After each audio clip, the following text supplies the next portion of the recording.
Subscribe कीजिए आपके अपने YouTube channel education for CBSE को और बेल आइकन को दबाइए ऐसे ही वीडियोस देखने के लिए।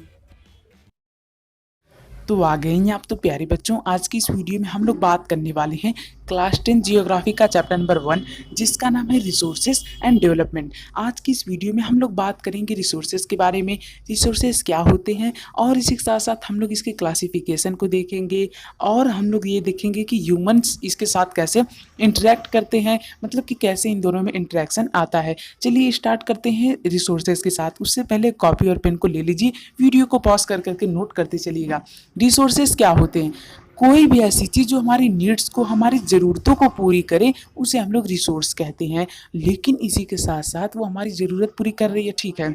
अब भाई देखिए, रोबोट भी हमारी ज़रूरत पूरी करता है, लेकिन भाई सभी लोगों के पास रोबोट तो होता नहीं है। होता है कि सभी लोग पास होता है? नहीं, सभी लोग पास नहीं होता है। तो वो टेक्नोलॉजिकली एक्सेसिबल होना चाहिए और इसी के साथ साथ हमारे लिए इकोनॉमिकली फीजेबल भी होना चाहिए और कल्चरली एक्सेप्टेबल भी होना चाहिए। अब ये तो बहुत कठिन वर्ड आ गए, चलिए इन सभी को एक एक करके समझते हैं। देखिए, मैं बात करता हूँ टेक्नोलॉजिकली एक्सेसिबल। अब मान लीजिए प्यारे बच्चों कि किसी प्रोग्रामर ने एक ऐसा प्रोग्राम क्रिएट कर दिया जिससे आप आसानी से क्या कर सकते हैं, आसानी से आप लोग मोबाइल में कोई फीचर यूज कर सकते हैं। तो उस फीचर को यूज करने के लिए सभी लोग उसे तो यूज नहीं कर पाएंगे, तो वो हमारे लिए रिसोर्स नहीं हुआ। क्यों? क्योंकि वो हमें अच्छे से टेक्नोलॉजिकली एक्सेसिबल भी हो सके। नहीं समझ में आया? चलिए हम लोग एग्जांपल लेते हैं इस समय का। प्रेजेंट समय में आप क्या कर रहे हैं? आप वीडियो वॉच कर रहे हैं। क्यों वॉच कर रहे हैं? क्योंकि आपको ज़रूरत है पढ़ने की। तो यहाँ पे अब हम लोग रिसोर्स कैसे हैं? देखिए, मैं आपका रिसोर्स इस समय कैसे हूँ बताता हूँ।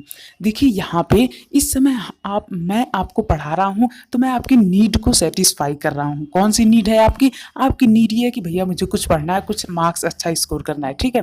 तो आपकी नीड ये है तो मैं आपको क्या कर रहा हूँ? पढ़ा रहा हूँ। तो मैं जो हूँ इस समय आप लोगों के लिए एक रिसोर्स हूँ, ठीक है, समझ रहे हैं ना।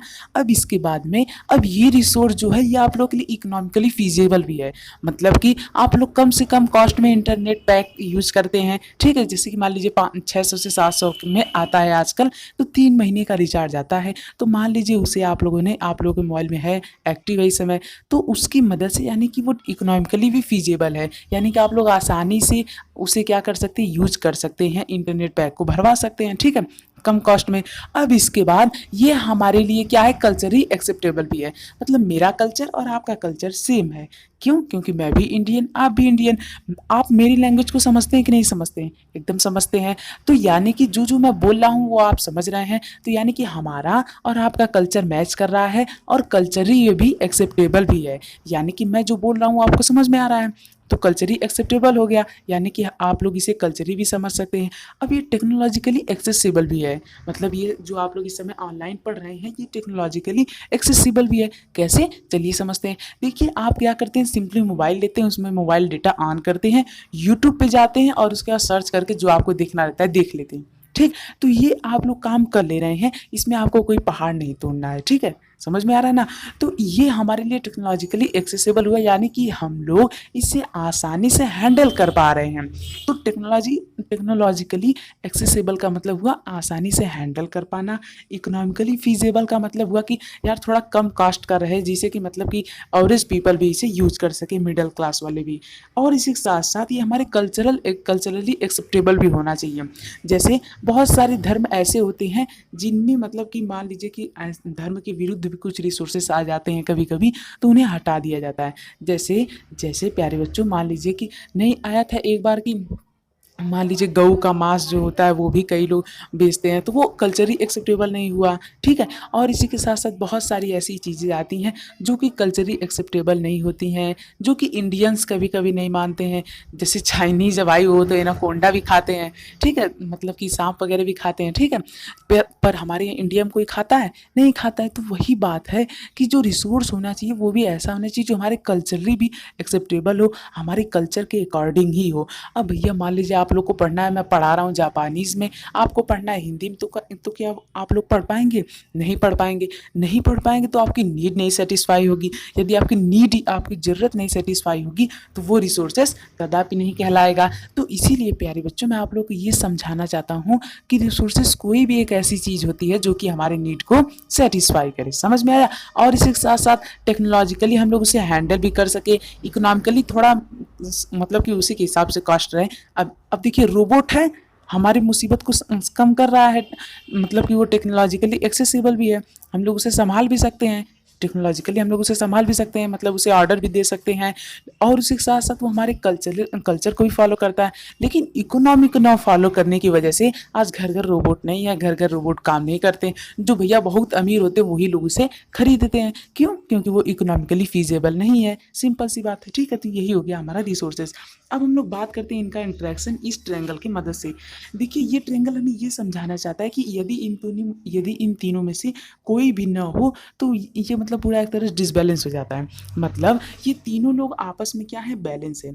जैसे ह्यूमन बींग्स जो होते हैं वो लोग क्या करते हैं, वो लोग नेचर को लेते हैं, उससे इंस्टीट्यूशन बनाते हैं, फिर उसका कोई टेक्नोलॉजी बना लेते हैं।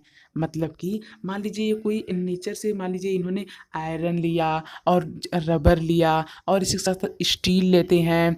ठीक है, डिफरेंट टाइप की चीज़ें ले ली, अब उससे एक ट्रैक्टर बना दिया। ठीक है, ट्रैक्टर बना दिया तो ट्रैक्टर हमारी क्या है, टेक्नोलॉजी है। और जो ट्रैक्टर की इंडस्ट्री है जहाँ पे ये बन रही है उसे हम लोग क्या कहेंगे, इंस्टीट्यूशन कहेंगे।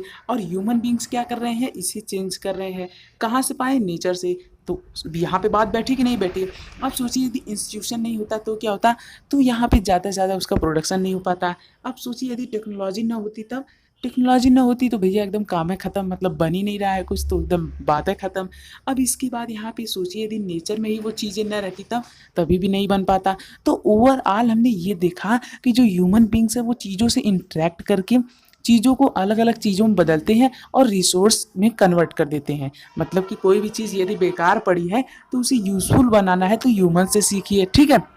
और प्यारे बच्चों, यहाँ पे तो हमने ये देखा कि ह्यूमन बींग्स भी एक रिसोर्स ही हुए। क्यों?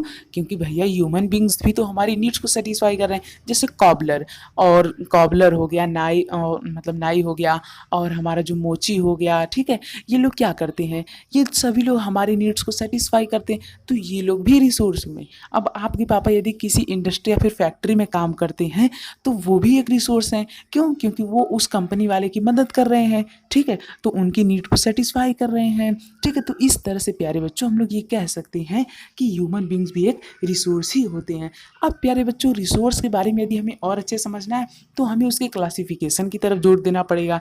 तो उस क्लासिफिकेशन को हम लोग अलग अलग पार्ट में डिवाइड करते हैं, जैसे कि वो कहाँ से आया है, वो कब ख़त्म होगा, और वो किसका है, वो कौन सी स्टेटस ऑफ डेवलपमेंट पे है, मतलब कितना ज़्यादा डेवलप हुआ है। ठीक है, तो ये सब हम लोग अगली वीडियो में देखेंगे। अब हम लोग देखेंगे किसके बारे में, रिसोर्स के क्लासिफिकेशन, यानी नेचुरल और ह्यूमन। देखिए, जो नेचुरल रिसोर्सेज होते हैं वो दो टाइप के होते हैं, रिन्यूएबल, नॉन रिन्यूएबल, जिन्हें हम लोग अगले वीडियो में देखेंगे। तो रिन्यूएबल वे होते हैं जिन्हें हम लोग वापस से रिन्यू कर सकें, मतलब फिर से क्रिएट कर सकें। नॉन रिन्यूएबल वे होते हैं जिन्हें हम लोग नहीं कर सकते। ठीक है, जैसे यहाँ पे एग्जाम्पल दिया गया है, जैसे विंड हुआ, वाटर हुआ। अब यहाँ पे जो कंटिन्यूअस फ्लो यानी कि जो लगातार बहते रहते हैं, और बायोलॉजिकल यानी कि जो ऐसे ही पड़े रहते हैं, जैसे जैसे जो हमारा नेचुरल वेजिटेशन है, जैसे फॉरेस्ट है, वो भी हमारे लिए एक रिसोर्स है। क्यों? क्योंकि उससे वो तो इकोनॉमिकली फीजेबल तो होता ही है, और उसमें कोई टेक्नोलॉजी का यूज होता नहीं है, और इसी के साथ साथ वो हमारी नीड्स को भी सेटिस्फाई करता है। ठीक है, तो इसीलिए वो भी हमारे लिए क्या हुआ, रिसोर्स हुआ। तो इस तरह से हम लोग रिसोर्सेज को समझ सकते हैं। बात करते हैं ह्यूमंस, तो ह्यूमन जो होते हैं वो क्या करते हैं, स्ट्रक्चर करते हैं किसी इंस्टीट्यूशन को, और इसके बाद क्वांटिटी और क्वालिटी दोनों डेवलप करते हैं। ठीक है, तो इससे क्या होता है, इससे आपको आसानी होती है। जैसे इस समय मैं वीडियो बना रहा हूँ, आप पढ़ रहे हैं, आपको समझ में आ रहा है। ठीक है, यदि नहीं आ रहा है तो कमेंट कर दीजिए। ठीक है, तो इस तरह से हमारा ये टॉपिक खत्म होता है। चलिए मिलते हैं अगले वीडियो में। यहाँ तक आ चुके हैं, चैनल को सब्सक्राइब कर दीजिएगा। अगला वीडियो देखने के लिए डिस्क्रिप्शन दी गई लिंक पर क्लिक करें। Thank you. जय हिंद, जय भारत।